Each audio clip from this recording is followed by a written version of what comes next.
Inawezekana hii leo kwa nguvu ya mitandao ya kijamii watu wote wakabadilishwa wakawa ni wapenzi wa mpira wa miguu, wakawa ni wapenzi wa michezo. Inawezekana hii leo kwa nguvu ya mitandao ya kijamii watu wote wakabadilishwa wakawa ni wanasiasa chafu. Inawezekana hii leo kwa sababu ya nguvu ya mitandao ya kijamii watu wote wakabadilishwa wakawa ni kupenda umagharibi. وعلى آله وصحبه ومن تبعهم بإحسان إلى يوم الدين وبعد. يا أيها الذين آمنوا اتقوا الله حق تقاته ولا تموتن إلا وأنتم مسلمون. يا أيها الناس اتقوا ربكم الذي خلقكم من نفس واحدة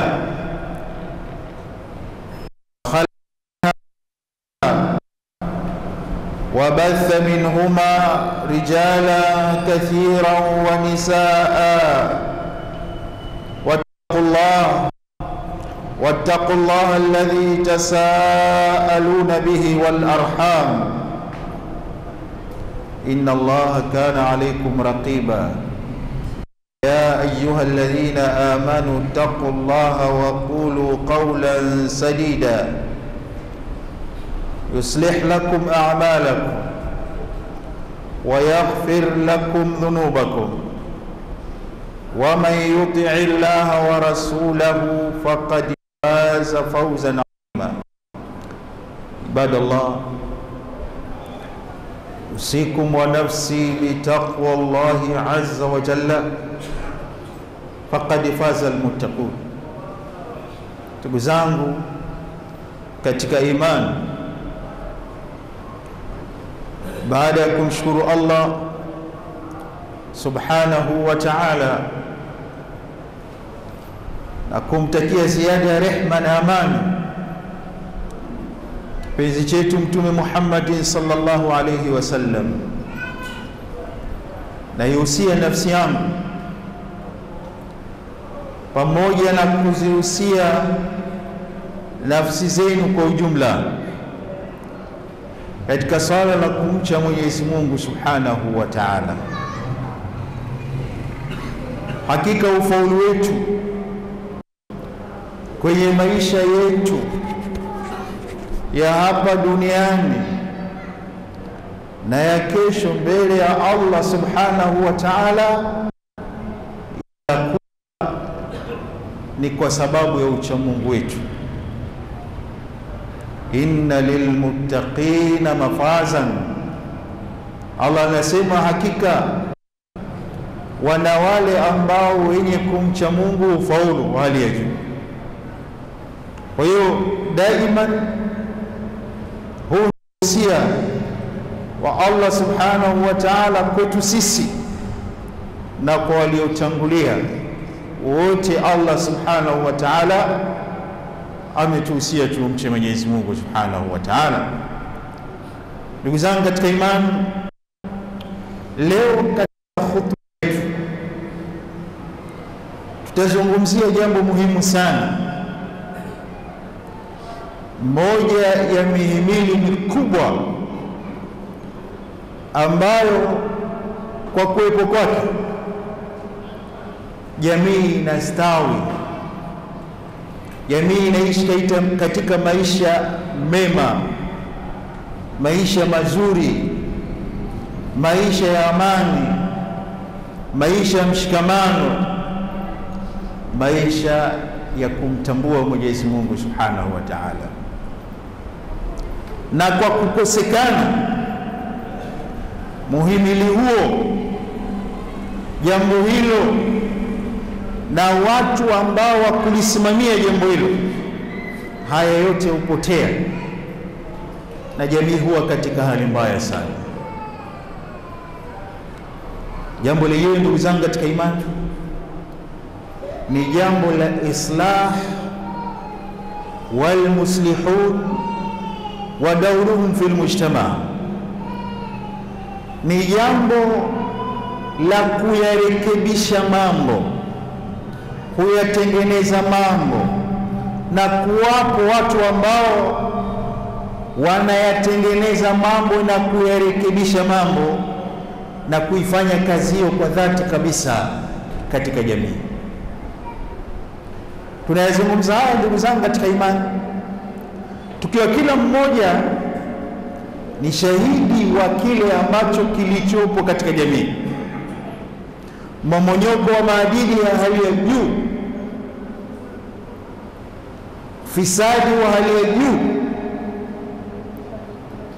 ukiukwaji wa hali ya juu wa sheria za Mwenyezi Mungu Subhanahu wa Ta'ala, ambao unapatikana katika nyanja nyingi sana,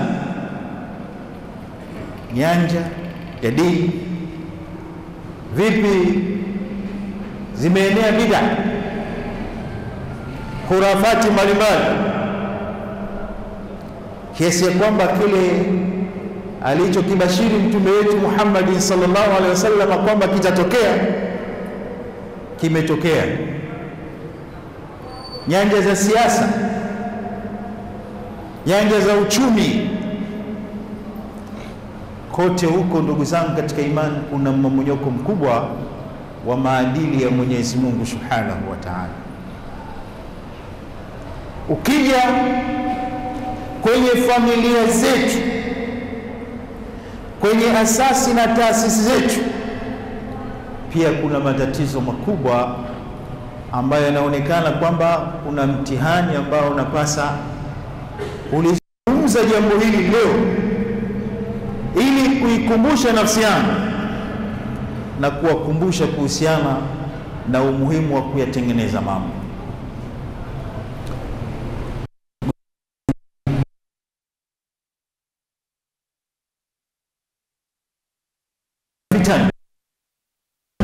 Zamanul ghurba,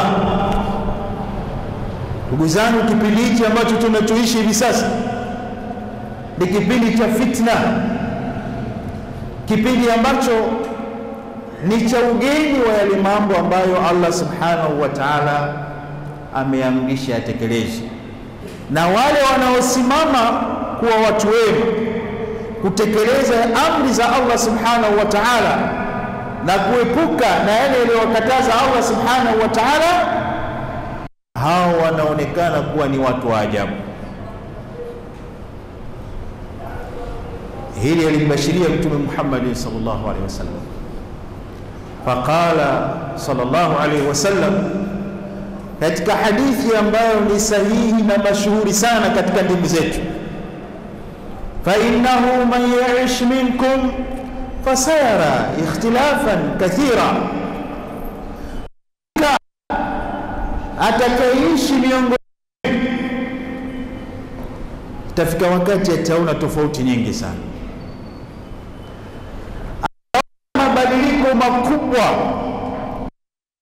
ambacho waacheni nacho leo sheria za Allah, mafundisho ya Uislamu, mafundisho yale aliyofundisha Mtume Muhammad sallallahu alaihi wasallam, watu waishi vipi kwenye maisha yao yote, mtakuja kuona tofauti kubwa sana. Haya ndio aliyasema Mtume Muhammad sallallahu alaihi wasallam wakati huo.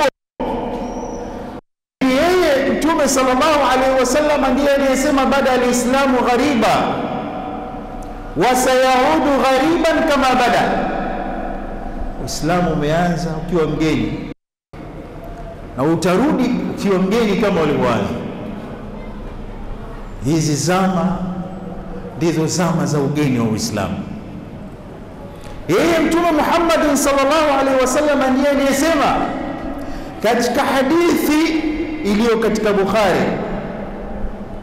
akisema Mtume Muhammad sallallahu alaihi wasallam, badiru bil a'mali fitanan qatita, badiru bil a'mali fitanan, fanyeni haraka kufanya matendo mema ili muziwae fitna ambazo zitakuja kuharibu, fitna mzito, mabalaa mazito, majanga makubwa ambayo Mtume Muhammad sallallahu alaihi wasallam kwa kuonyesha uzito wa hayo majanga, uzito wa hizo fitna, amezifananisha na usiku wa giza lililokuwa zito kabisa, kiasi kwamba mtu haoni kipi kizuri na kipi ni kibaya, mpaka Mtume sallallahu alaihi wasallam akasema, yusbihu ar-rajulu mu'minan wa yumsi kafiran au yumsi mu'minan wa yusbihu kafiran yabi'u dinahu bi'aradin min ad-dunya. Kafananisha Mtume sallallahu alaihi wasallam kutupigia mfano, katuelezea uhalisia jinsi itakavyo zama za fitna. Anaweza mtu akaamka asubuhi ni Muislamu, ikifika jioni si Muislamu, na pia anaweza akalala hali ya kuwa Muislamu, akifika asubuhi sio Muislamu. Hii ni kwa nini? Kwa kuzungukwa na fitna na maasi na mabalaa mbalimbali ambayo binadamu akiingia anavua Uislamu wake, kiasi kwamba Mtume Muhammad sallallahu alaihi wasallam akasema, yabi'u dinahu bi'aradin min ad-dunya. Nafikia Muislamu anaiuza dini yake kwa thamani ndogo ya dunia, kwa sababu ya mali, kwa sababu ya cheo, kwa sababu ya kutaka sifa na mfano wake, basi yuko tayari kuiuza dini yake, yuko tayari kukufuru, yuko tayari kufanya la haramu, hajali. Kwa nini? Ni zama za fitna. Huna yati daur al-islahu wal-muslihin, huna ayuha al-ikhwa yati daur al-islahu wal-muslihin. Hapa sasa ndio inakuja nafasi ya kuyatengeneza mambo, na nafasi ya wale ambao wanapasa kuyatengeneza mambo, na si wengine isipokuwa ni Waislamu, wale ambao Mtume Muhammad sallallahu alaihi wasallam amewaita katika hilo kama al-ghuraba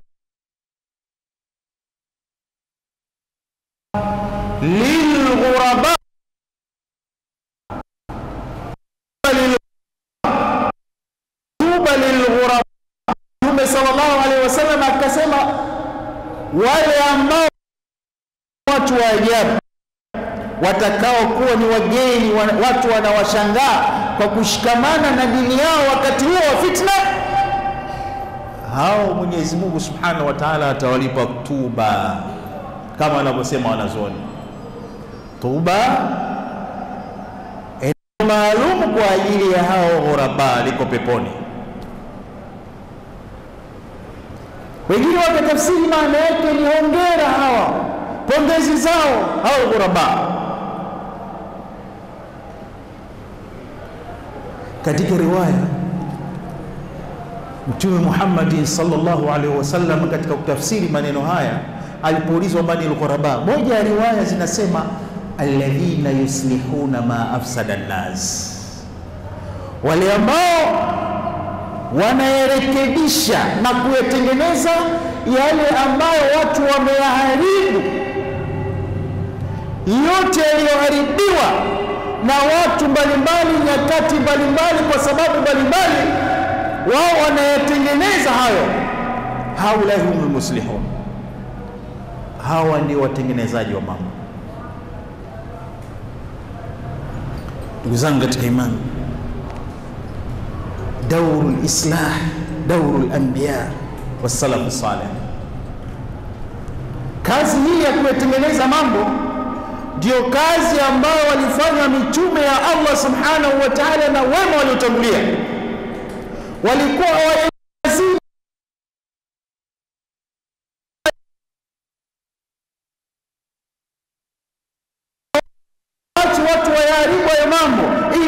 usiangamie.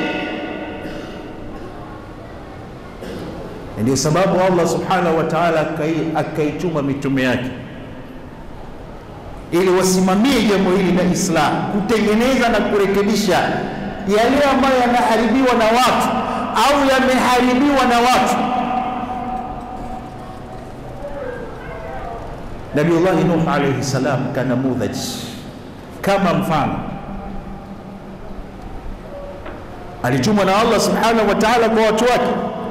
Kam labitha yad'uhum ila al-islam wa yad'uhum ila al-islam, miaka mingapi amekaa Nabiullah Nuh alayhi salam akiwaita watu kwenye Uislamu waache ufisadi, waache shirki, waache dhulma, wafuate mfumo wa Allah subhanahu wa ta'ala.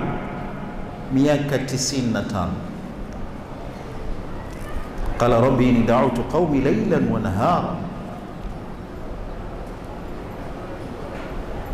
Akaeleza jinsi alivyofanya dawa, alivyofanya islah, kuyatengeneza mambo katika jamii, kwamba alifanya kazi hiyo usiku na mchana, kwa siri na kwa wazi, katumia njia zote, lakini wama amana maahu illa qalil, wachache ndio waliomwamini. Nabiullah Shuaib, Allah subhanahu wa ta'ala amemtuma kwa watu wake, akawalingania kutaka kuyatengeneza mambo yaliyoharibika katika jamii. Akawaambia, in uridu illa al-islah mastata'tu, mimi ninachotaka ni kuyatengeneza mambo kwa kadiri nitakavyoweza. Na huyu mtume wetu Muhammad sallallahu alaihi wasallam, mmoja akirejea kwenye historia, kila mmoja kati yetu sisi, ingawa tuko mbali na historia yetu, tuko mbali na sira ya mtume wetu Muhammad sallallahu alaihi wasallam, lakini iko wazi vipi mtume Muhammad sallallahu alaihi wasallam laiba dawran kabiran lilislam, kwa kiasi gani amefanya kazi kubwa sana kuitengeneza jamii iliyoharibika.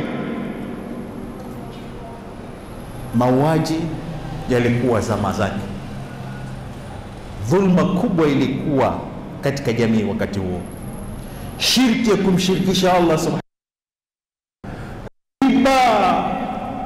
vita kwa kiasi kikubwa, zinaa na mambo mengine mengi yalikuwapo katika jamii. Mtume sallallahu alaihi wasallam laiba dawran kabira lilislah, alifanya kazi kubwa sana ya kuyatengeneza haya mambo yote mpaka umma ukarejea katika mstari. Yatosha ndugu zangu katika imani, tuchukue japo mifano miwili ya kazi kubwa aliyofanya Mtume sallallahu alaihi wasallam ya Islam. Moja wapo ni pale tu Mtume sallallahu alaihi wasallam alipohama kutoka Maka kwenda Madina, mujtama ya Madina, mujtama jamii ya Madina, jinsi Mtume sallallahu alaihi wasallam alivyounganisha ikawa jamii moja. Kulikuwa na vita vikubwa kati ya makabila mawili. Kabila la kwanza linaitwa Aus na kabila lingine linaitwa Khazraj.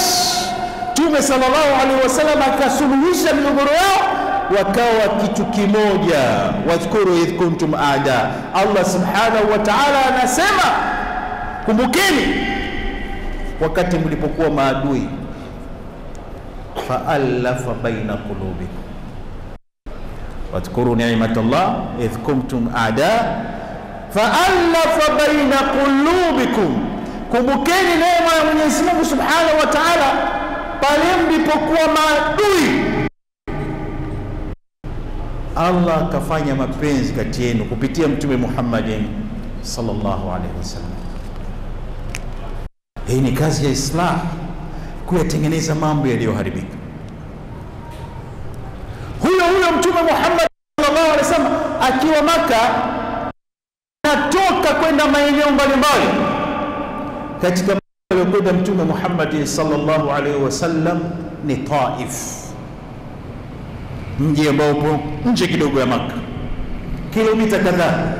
Alikwenda Mtume Muhammad sallallahu alaihi wasallam ili kuyatengeneza mambo, kuwalingania watu kwenye Uislamu, waache ushirikina, waache kuabudu masanamu, wapendane na ila dhalik. lakini hawakumjibu vizuri, walimpiga mawe kama tunavyosoma katika historia. Ndugu zangu katika imani, daurul islah ni jambo muhimu sana. Wema waliotangulia walifuata njia ya Mtume Muhammad sallallahu alaihi wasallam na mitume kabla yake Mtume sallallahu alaihi wasallam fil islah, katika kurekebisha mambo na kuyatengeneza mambo kwa kulingania kwenye kheri, kwenye wema na kukataza mabaya. Abu Bakr as-Siddiq radhiyallahu ta'ala anhu, kila mmoja anamfahamu awwalul khulafai rashidin, afdalu nasi fi hadhihi al-ummati ba'da Muhammadin sallallahu alaihi wasallam, Sayyidina Abu Bakr ambaye ni khalifa wa mwanzo, kiongozi wa mwanzo baada ya Mtume Muhammadin sallallahu alaihi wasallam, na pia ni mtu bora kabisa baada ya Mtume Muhammad sallallahu alaihi wasallam katika umma huu. Alikuwa bega kwa bega na Mtume Muhammad sallallahu alaihi wasallam. Katika jambo gani? Katika jambo la islah, katika jambo la kutengeneza mambo, kulingania. Alikuwa ni mkono wa kuume wa Mtume Muhammad sallallahu alaihi wasallam. Alitumia nguvu nyingi sana alizokuwa nazo, mali zake na yeye mwenyewe na familia yake, mpaka Mtume Muhammad sallallahu alaihi wasallam anasema, ma nafa'ani malun qat, ma nafa'ani malu Abi Bakr, haijapatapo kunisaidia mali yoyote kama ilivyonisaidia mali ya Abu Bakr katika da'wa kutengeneza mambo. Maneno haya alipoyasikia Abu Bakr as-Siddiq radhiyallahu ta'ala anhu, baka, alilia, yalimtoka machozi na kumwambia Mtume Muhammad sallallahu alaihi wasallam, ya Rasulullah, mimi na mali yangu hii, kila kitu kipo kwa ajili yako wewe Mtume Muhammad sallallahu alaihi wasallam. Huyu ni Abu Bakr as-Siddiq radhiyallahu ta'ala anhu, ambaye baada ya kusifiwa na Mtume Muhammad sallallahu alaihi wasallam, kuelezwa nafasi yake kubwa aliyoifanya katika kumuunga mkono Mtume sallallahu alaihi wasallam katika kufikisha Uislamu, katika kurekebisha matatizo katika umma yaliyopo, akasema, ya Rasulullah, mimi ni nini? Mimi mwenyewe na mali yangu ni kwa ajili yako ewe Mtume sallallahu alaihi wasallam. Sina hakika ndugu zangu katika imani kama haya maneno yanaingia katika vichwa vyetu, kama tumeelewa vizuri maneno haya ya Abu Bakr as-Siddiq radhiyallahu ta'ala anhu, kwamba yeye na mali yake yote ni kwa ajili ya Uislamu. Mimi na wewe ndugu zangu katika imani tupo kwa ajili ya Uislamu. Mali zetu na tunavyomiliki watoto ni kwa ajili ya Uislamu, kwa ajili ya Allah subhanahu wa ta'ala, wama khalaqtul jinna wal insa illa liya'budun. Kun muslihan, kuwa ni mtu ambaye unayatengeneza mambo, kuwa ni mtu ambaye unayolingania watu katika kheri na kuwakataza watu kufanya maovu, kuwa ni mtu mwenye kupenda hilo. Aqulu qawli hadha wa astaghfirullah li wa lakum wa li jami'il muslimin fastaghfiruhu innahu huwal ghafurur rahim wa huwal barrul karim. Alhamdulillah rabbil alamin wal aqibatu lil muttaqin wala udwana illa ala adh-dhalimin, wassalatu wassalamu ala ashrafil anbiya wa imamil mursalin nabiyina Muhammad wa ala alihi wa sahbihi ajma'ina. Usikum mujaddadan bitaqwallahi azza wa jalla, faqad faza takun. Ndugu zangu katika imani, jambo hili zito la islah, kuyarekebisha mambo na kuyatengeneza, mal adrar wan najimatu ala tarkihi, madhara gani yatakayojitokeza, bali yaliyojitokeza kwa kuliacha jambo hili. Madhara ya kwanza kabisa, ndugu zangu katika imani, ni umma kuangamizwa, kupata mabalaa mbalimbali. Imekuja katika hadithi ya Mtume wetu Muhammad sallallahu alaihi wasallam, anasema Mtume sallallahu alaihi wasallam, inna an-nasa idha ra'aw dhaliman falam ya'khudhu ala yadayhi au shaka ya'umahum Allahu bi'iqabi min 'indihi. Hakika watu watakapomuona mtu anayeharibu, mtu anayefanya dhulma, anayefanya shirki, maasi, anayeiba, anayezidi, anayebomoa jamii, anayewatenganisha watu, wakimwona wakamwacha, hawakuchukua hatua ya kumzuia, hao wanakaribia kupata adhabu itakayowaenea wote kutoka kwa Allah subhanahu wa ta'ala. Hili utalipima wewe mwenyewe. Dunia ilivyo hivi sasa na hali zetu zilivyo hivi sasa, tufahamu tunaonjeshwa na Mwenyezi Mungu subhanahu wa ta'ala mabalaa makubwa kwa kuacha jambo hili la Islam. Lingine, ndugu zangu katika imani, umma kupata laana ya Allah subhanahu wa ta'ala, na ile jambo zito sana, yana laana tardu min rahmatillah. Kulaaniwa maana yake ni kwamba upati huruma ya Allah subhanahu wa ta'ala, upati rehema yake Allah subhanahu wa ta'ala. Na ndio Mwenyezi Mungu subhanahu wa ta'ala akatuelezea kisa cha wana wa Israeli ambao wamewalaani Allah subhanahu wa ta'ala kwa kuacha kusuluhisha matatizo yaliyokuwa kati yao. Lu'ina alladhina kafaru min bani Israila ala lisani Dauda wa Isa ibn Maryam dhalika bima asaw wa kanu ya'taduna la yatanahawna an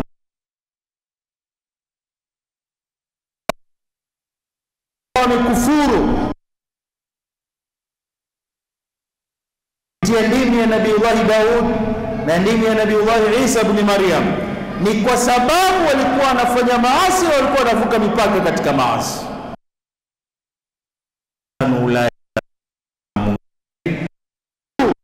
Walikuwa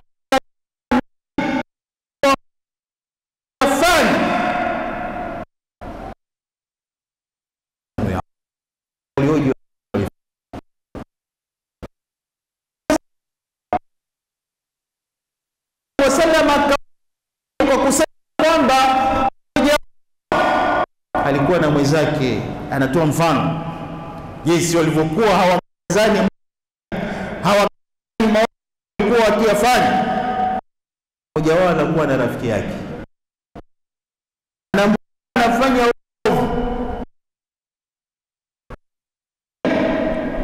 anamkemea hilo jambo ovu, acha.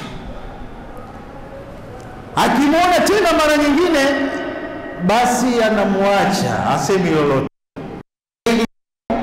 Sema Mtume sallallahu alaihi wasallam, anakula naye, anakaa naye na anacheka naye. Wakapata laana ya Allah subhanahu wa ta'ala. Yule ambaye yuko pembeni yako, rafiki yako, ndugu yako, je, ni mtu ambaye anaifanya maovu? Je, unamkataza ovu hilo? Na kama unamkataza hakataziki, je, unamuhama? Hukai naye? Mtume anatutahadharisha kwamba kukaa nao na kunywa nao na kula nao bila ya kuwaonya, bila ya kuwakemea, hiyo ni sababu ya kulaaniwa kwa wana wa Israeli. Lakini jambo lingine ambalo ni zito zaidi, ndugu zangu katika imani, au ni zito pia, pengine tunaweza kusema zaidi kwa sababu ndio inasababisha haya mengine, intisharu fasad wa tawalli al-mufsidin, kwamba ufisadi unaenea kwa kiasi kikubwa na watu waovu ndio wanaotawala, wanaosimamia mambo. Kwa nini? Kwa sababu muslihun wa dauruhum alislam hakuna. Sasa wale wa kuyatengeneza mambo na kusimamia kuyarekebisha mambo wameacha. Nani watakaosimamia sasa? Ni wale ambao waovu, wale ambao Allah subhanahu wa ta'ala amewataja ndani ya Qur'ani kusema, wa idha qila lahum la tufsidu fil ard qalu innama nahnu muslihun ala innahum humul mufsidun. Wale ambao wanadai kwamba wao ndio watu wema, wao ndio watengenezaji wa mambo, wao ndio wenye kuamrisha mema, wao ndio kioo cha jamii. Hao ambao Allah subhanahu wa ta'ala amesema msifanye uovu, akasema sisi ni watengenezaji. Allah akasema ala innahum humul mufsidun. Hao ndio waovu, hao ndio wenye kufanya ufisadi. Hapana shaka ndugu zangu katika imani, kile tunachokiona katika jamii yetu, ukitoka tu kwenye mlango wa msikiti unaanza kuona maovu mbalimbali yaliyojaa. Ukiingia sokoni unaona maovu mbalimbali yaliyojaa na unayasikia. Ukiingia ofisini unaona maovu mbalimbali yaliyojaa na ambao unayaona na unayasikia. Ukiwa katika mitandao ya kijamii unaona maovu yaliyojaa kweli kweli. Kwa nini hayo yote? Kwa sababu muslihun sakatu, wale wa kurekebisha wamenyamaza na wameyakubali hayo mambo. Inawezekana hii leo kwa nguvu ya mitandao ya kijamii watu wote wakabadilishwa, wakawa ni wapenzi wa mpira wa miguu, wakawa ni wapenzi wa michezo. Inawezekana hii leo kwa nguvu ya mitandao ya kijamii watu wote wakabadilishwa, wakawa ni wanasiasa chafu. Inawezekana hii leo kwa sababu ya nguvu ya mitandao ya kijamii watu wote wakabadilishwa, wakawa ni kupenda umagharibi. Lakini wale ambao wanawasimamia hao ni mufsidun, ni watu wasiotengeneza mambo, wanakusudia kuharibu mambo. Kama alivyosema Allah subhanahu wa ta'ala, hilo wanalipenda, innal ladhina yuhibbuna an tashia alfahishatu fil ladhina amanu.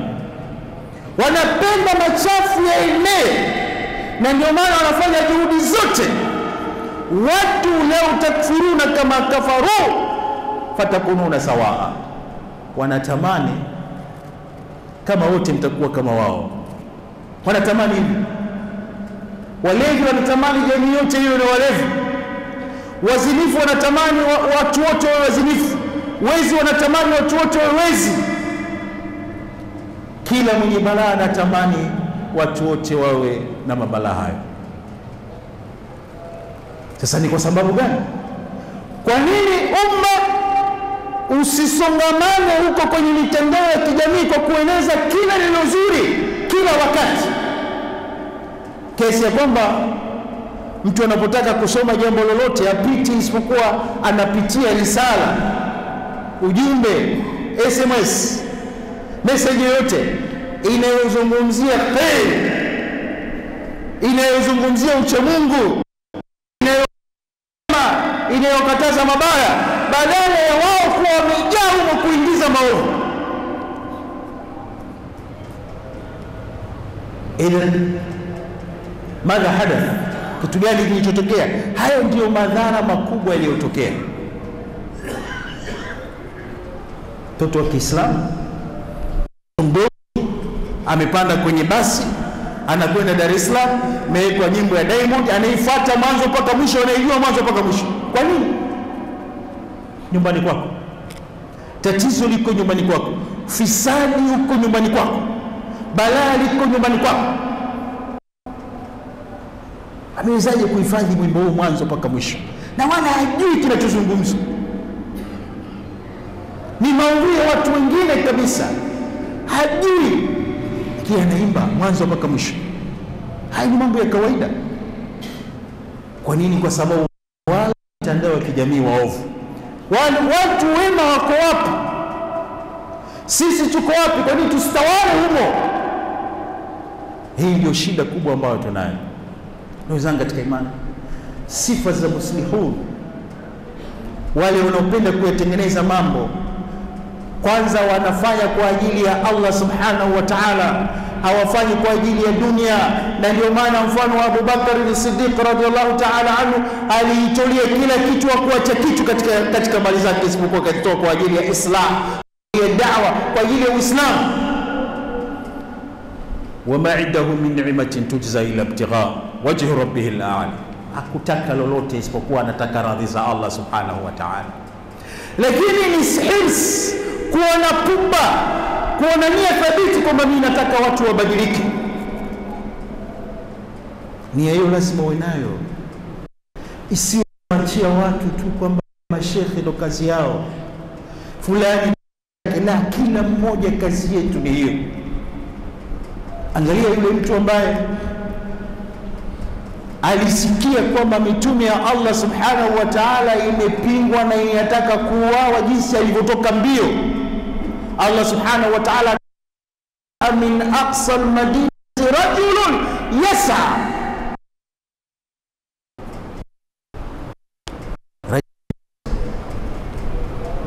alikuja huko kutoka mbio,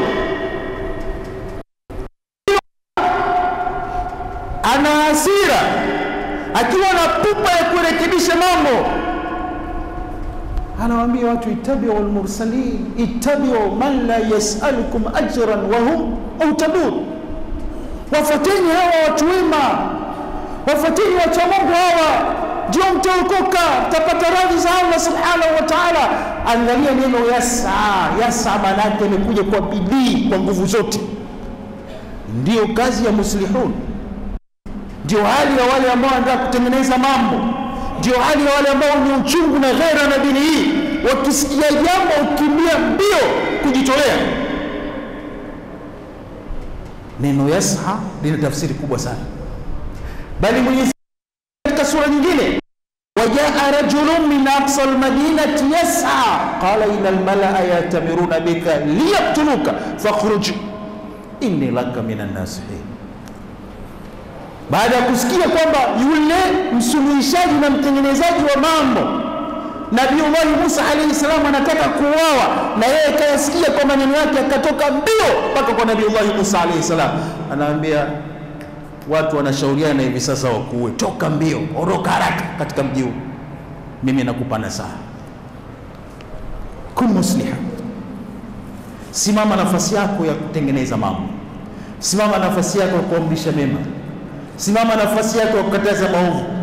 Usiache jamii inapotea ukasema mimi siye, hainihusu. La, inakuhusu. inna an-nasa idha ra'u dhaliman falam yaqudhu ala yadayhi aw shaka ya'umahumullah bi'iqabi min indihim. Mtume anasema watu wakimwona mtu anafanya jambo baya kisha wao hawakumzuia, hao wako katika mashaka makubwa ya kupata mabalaa kutoka kwa Mwenyezi Mungu Subhanahu wa Ta'ala. Allahumma a'izzal islam wal muslimin wa adhill ash-shirka wal mushrikin wa dammir a'da'aka a'da' ad-din birahmatika ya arhamar rahimin. Rabbana atina fid dunya hasana wa fil akhirati hasana wa qina adhaban nar wa adhabal qabri birahmatika ya arhamar rahimin. ربنا اغفر لنا ولإخواننا الذين سبقونا بالإيمان ولا تجعل في قلوبنا غلا للذين آمنوا ربنا إنك رؤوف رحيم. ربنا أصلح لنا دنيانا التي فيها معاشنا وأصلح لنا آخرتنا التي فيها معادنا واجعل الحياة مليئة لنا في كل خير والموت راحة من كل شر. وصل اللهم على نبينا محمد وعلى آله وصحبه أجمعين. أقم الصلاة.